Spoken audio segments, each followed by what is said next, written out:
Hello friends, today we will discuss about branches of accounts and qualitative characteristics of accounting information. ठीक है, first of all हम discuss करते हैं कि branches of accounts क्या हैं।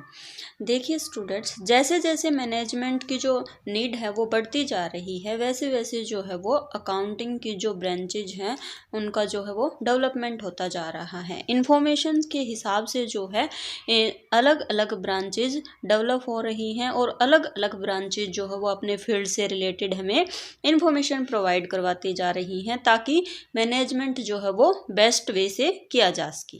तो हमारी फर्स्ट ब्रांचेज क्या है? Financial accounting. नाम से ही शो हो रहा है कि ये हमें फाइनेंस से रिलेटेड जितनी भी इंफॉर्मेशन होती है वो हमें क्या करवाती है? प्रोवाइड करवाती है। यानी कि हम फाइनेंशियल अकाउंटिंग में क्या करते हैं? Day to day recording of business transaction, यानी कि बिजनेस में जितनी भी ट्रांजैक्शन हो रही हैं डे टू डे, यानी कि purchase, sale, cash, credit, sale से रिलेटेड जितनी भी ट्रांजैक्शन है उनको हम क्या करते हैं? शो करते हैं। देन शो P&L, यानी कि प्रॉफिट हो रहा है या लॉस हो रहा है, किससे रिलेटेड है? ये फाइनेंस से रिलेटेड है, तो ये कहाँ आएगी? फाइनेंशियल अकाउंटिंग में। Show business position by preparing balance sheet, balance sheet को प्रिपेयर करके हम जो है इंफॉर्मेशन निकालते हैं कि क्या हमारे बिजनेस में एसेट्स कितनी है, लाइबिलिटी कितनी है। तो फाइनेंशियल अकाउंटिंग के थ्रू हम क्या करते हैं? हमारी डे टू डे जितनी भी रिकॉर्डिंग है बिजनेस की उनके बारे में हमें इंफॉर्मेशन मिलती है, प्रॉफिट एंड लॉस का पता चलता है, और बैलेंस शीट के थ्रू हम क्या करते हैं? अपनी बिजनेस की पोजीशन को जो है फाइंड आउट करते हैं। Okay, clear. Then second point क्या है हमारा? Cost counting. कॉस्ट काउंटिंग यानी कि जो भी गुड्स एंड सर्विस हम क्या कर रहे हैं? प्रोवाइड करवा रहे हैं, उसकी हम कॉस्ट को शो करते हैं कि हमारी जो है वो कॉस्ट कितनी आएगी। फिर हम क्या करेंगे? कॉस्ट को जो है फोरकास्ट करते हैं कि हमारी कॉस्ट कितनी आएगी, और हम उसको, अगर हमारी जो कॉस्ट है वो हमारे अकॉर्डिंग नहीं आ रही है तो हम उसको क्या करेंगे? कंट्रोल करेंगे। तो जो कॉस्ट अकाउंटिंग है वो हमारा हेल्पफुल है forecast and control of cost. ठीक है। देन हमारा थर्ड पॉइंट है मैनेजमेंट अकाउंटिंग, यानी कि प्रबंधकीय लेखांकन। टेक्निक एंड अजम्पशन का यूज करके हम क्या करते हैं? अकाउंटिंग इंफॉर्मेशन को इस तरह से शो करते हैं कि जो मैनेजमेंट में वो क्या हो? हेल्पफुल हो, ताकि जो जितने भी मैनेजरियल डिपार्टमेंट हैं उनमें जो है वो इंफॉर्मेशन, उस इंफॉर्मेशन के थ्रू हम बेस्ट वे से मैनेजमेंट कर सके। इनमें क्या टेक्निक है? जैसे कि रेशियो एनालाइज है, फंड फ्लो स्टेटमेंट है, कैश फ्लो स्टेटमेंट है। ठीक है, इनके बारे में हम क्या है आगे डिटेल से जो है डिस्कस करेंगे। जैसे कि कैश फ्लो स्टेटमेंट है वो क्या शो करता है कि हमारे बिजनेस में कितना कैश आ रहा है और कितना कैश जा रहा है। तो कैश से रिलेटेड जितनी भी इंफॉर्मेशन है हम क्या करेंगे? कैश फ्लो स्टेटमेंट के थ्रू हम प्रोवाइड करवा देंगे, जिससे कि जो है मैनेजमेंट में हेल्प हो। ओके, देन हमारा फोर्थ पॉइंट है टैक्स अकाउंटिंग, यानी कि कर लेखांकन। हेल्पफुल इन टैक्स कैलकुलेशन, ये क्या करता है? टैक्स को कैलकुलेट करने में हमारी हेल्प करता है। इनकम, जैसे कि इनकम टैक्स है, सेल्स टैक्स है, ठीक है, तो ये क्या करेंगे? टैक्स डिपार्टमेंट की हेल्प की जाएगी टैक्स अकाउंटिंग के थ्रू। ओके, देन हमारा फिफ्थ एंड लास्ट पॉइंट है सोशल रिस्पॉन्सिबिलिटी ऑफ अकाउंटिंग, यानी कि सामाजिक दायित्व। देखिए, हम कोई भी बिजनेस करते हैं तो वो कहाँ करते हैं? सोसाइटी में करते हैं, सोसाइटी के रिसोर्सेज यूज करते हैं। सोसाइटी के लिए हमारा भी फिर क्या है? फर्ज बनता है कि हम क्या करें? जो सोसाइटी है उसको कुछ अच्छा प्रोवाइड करें। तो ये जो सोशल रिस्पॉन्सिबिलिटी अकाउंटिंग है, यानी कि सामाजिक दायित्व लेखांकन है, ये क्या करता है? बिजनेस द्वारा समाज को प्रोवाइड की गई सर्विस की कॉस्ट व प्रॉफिट को मेजर करने के लिए टेक्निक डेवलप करना, यानी कि हम जो है वो सोसाइटी को कितना बेस्ट वे में दे सकते हैं, जो उनकी सर्विस दे रहे हैं उनकी कॉस्ट व उनको प्रॉफिट को मेजर करना कि हम कितना जो है वो सोसाइटी को प्रॉफिट जो है वो दे रहे हैं, कितना मतलब उनको रोजगार प्रोवाइड करवा रहे हैं, या फिर जो भी पब्लिक प्रोग्राम्स हैं उनके लिए जो है कितना हम फाइनेंशियली डोनेशन कर रहे हैं। हम जितना भी सोसाइटी के लिए करते हैं वो कहाँ पर शो करते हैं? सोशल रिस्पॉन्सिबिलिटी अकाउंटिंग में। Okay, clear. ठीक है फ्रेंड्स, देन हमारा नेक्स्ट टॉपिक है qualitative characteristics of accounting information, most important topic.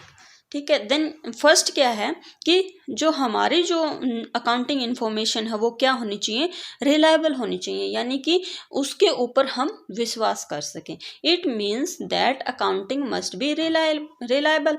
ठीक है, इसके लिए हमें क्या करना चाहिए कि वेरीफाइड, यानी कि हमारे पास जो इन्फॉर्मेशन है वो इन्फॉर्मेशन क्या होनी चाहिए, फैक्ट बेस्ड होनी चाहिए, ताकि हम जो है उसको उस चीज़ को प्रूव कर सकें। फॉर एग्जांपल जैसे हमने कोई सामान खरीदा है तो हम क्या करेंगे, उसका परचेज इनवॉइस लेंगे। यदि हमने कोई सामान बेचा है तो हम उसके लिए क्या करेंगे, सेल्स इनवॉइस लेंगे।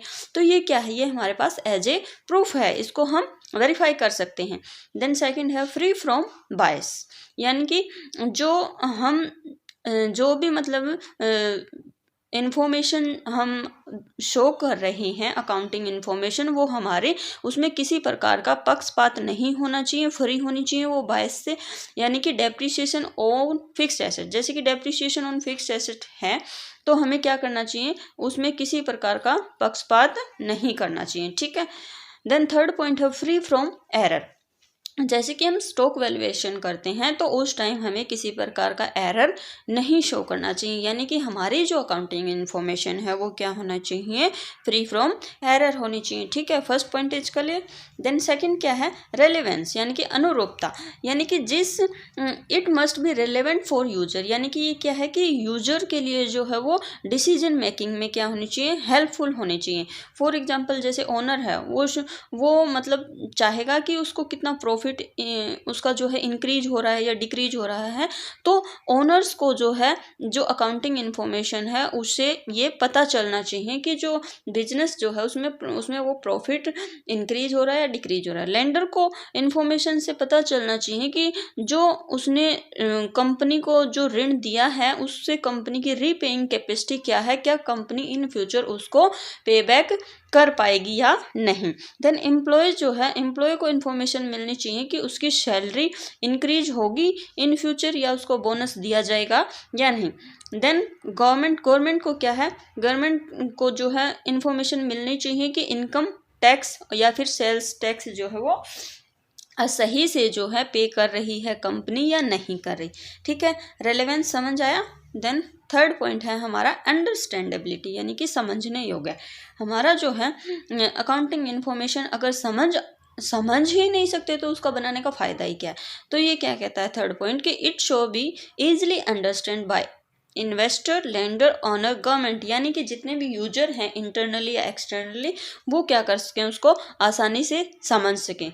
फॉर एग्जांपल जैसे कि मेथड ऑफ डेप्रिसिएशन है, मेथड ऑफ स्टॉक वैल्यूएशन है, ये क्या होने चाहिए कि इजी वे में होने चाहिए ताकि ऑनर, गवर्नमेंट, लेंडर, इन्वेस्टर देखें और उनको जो है वो समझ में आ जाए। देखिए हर एक व्यक्ति जो है वो इतना मतलब उसको अकाउंट की नॉलेज नहीं होती कि उसे हर एक रूल रेगुलेशन जो है वो पता हो।